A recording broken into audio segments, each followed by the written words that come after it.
ప్రభువు యేసుక్రీస్తు నామమున అందరికీ శుభోదయం. అందరూ బాగున్నారా? మరి మీ అందరూ కూడా క్షేమంగా ఉండాలని అనుదినం దేవుడికి నేను ప్రార్థన చేస్తున్నాను. అది నా కొరకు, నా కుటుంబం కొరకు, ఈ యొక్క పరిచయ కొరకు ప్రార్థన చేస్తున్నాను. మీ అందరికీ హృదయపూర్వక వందనాలు చెల్లిస్తున్నాను. చిన్న కళ్ళు మూసుకొని చిన్న ప్రార్థన చేసుకున్నాను. దయగల తండ్రి, కృపగల దేవ, మహిమగల ప్రభువ, మరి ఈ దినము తండ్రి నాయన మాకు జీవాహారమును మీరు అనుగ్రహించమని యేసు నామమున అడుగుచున్నాను తండ్రి. ఆమేన్. మరి ప్రియ సోదరి, ప్రియ సోదర, ఈరోజు మన కీర్తన నుంచి మనం 61వ కీర్తన చూసినట్టయితే, నీవు నాకు ఆశ్రయముగా నుంటివి, శత్రువుల ఎదుట బలమైన కోటగా నుంటివి, యుగ యుగములు నేను నీ గుడారములో నివసించేదను, నీ రెక్క చాటున దాక్కొందును. ఈరోజు దేవుడు ఇస్తున్న మాట ఏంటంటే, మనకి క్షేమము కలగాలన్నా, మనం అపవాది నుంచి మనం కాపుదల కాయగల అపవాది నుంచి మనం రక్షింపబడాలన్నా, సాతాను క్రియల నుంచి మనం రక్షింపబడాలన్నా ఒకటే మార్గం ఏటట, ఆయన రెక్కచాటున దాక్కోవాలి. ఆయన రెక్కచాటున, ఆయన హస్తము కింద మనం ఉండాలి. ఆయన సన్నిధిలో మనం ఉండాలి.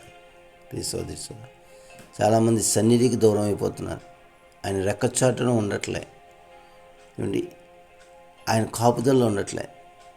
నాకు బలం ఉంది, నాకు ధనం ఉంది, నాకు జ్ఞానం ఉంది, నాకు తెలివి ఉందని ఏం చేస్తున్నారండి?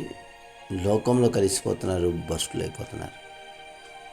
సోదరి సోదర, ఆయన రెక్కచాటునే ఏంటి క్షేమం. అదే 23వ కీర్తన ఉంటుంది. నేను బ్రతుకు దినములని కృపాక్షేమం నా వెంట వచ్చును, చిరకాలం యెహోవా మందిరంలో నివసించదను. ఎవరు అంటారండి? ఆయన రెక్కచాటున, ఆయన సన్నిధిలో ఎవరైతే గడుపుతారో వారు చిరకాలము కూడా, మొదట కొంచెం ఇబ్బందులు ఉండొచ్చు, కష్టాలు ఉండొచ్చు, కానీ ప్రియ సోదరి సోదర, ఖచ్చితంగా కోడి తన బిడ్డను రెక్కచాటును ఎలా కాసి ఏంటి, కోడి తన బిడ్డను ఎలా అయితే రెక్కచాటున కాస్తుందో, తన పిల్లలకి కాపుదల ఉంటుందో, అలాగే ఆయన మనకి కాపుదల ఉన్నాడు. ఒక దేశానికి కోటకి చుట్టూ ప్రాంగణం ఎంత ప్రతిష్టం ఉంటుందో, అట్టి రీతిలో మనకు అనుక్షణము కూడా ఏంటి, ఆయన అగ్ని కంచి కాపుదలించి, ఆయన సన్నిధిని మనకు తోడుగా ఉంచి, ఆయన రక్షణను మనకిచ్చి, ఏంటి, ఆయన కృపా సమాధానంతో మనం నడిపిస్తున్నటువంటి దేవుని చాటు నుంచి మనం మాత్రం తప్పుకోకూడదు.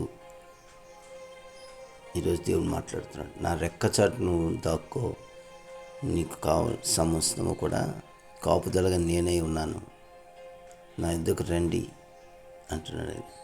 నీ భారమంతా నా మీద వేయండి, నేను చూస్తాను అంటున్నాడు ఆయన. కనుక ప్రియ సోదరి, ప్రియ సోదర, ఆయన రెక్కచాటున మనం క్షేమముగా ఉందాం. నిత్యము ఆయన సన్నిధిలో నిత్యము ఆయన సన్నిధిలో మనం ఉందాం. కృపా సమాధానాలు పొందుకుందాం. అట్టి కృప మనకు అనుగ్రహించును గాక. ఆమేన్. ఈరోజు పుట్టినరోజు వివాహ దినములు జరుపుకుంటున్న వాళ్ళందరికీ దేవుడు నూతన దయా కిరీటాన్ని అనుగ్రహించును గాక. ఆమేన్.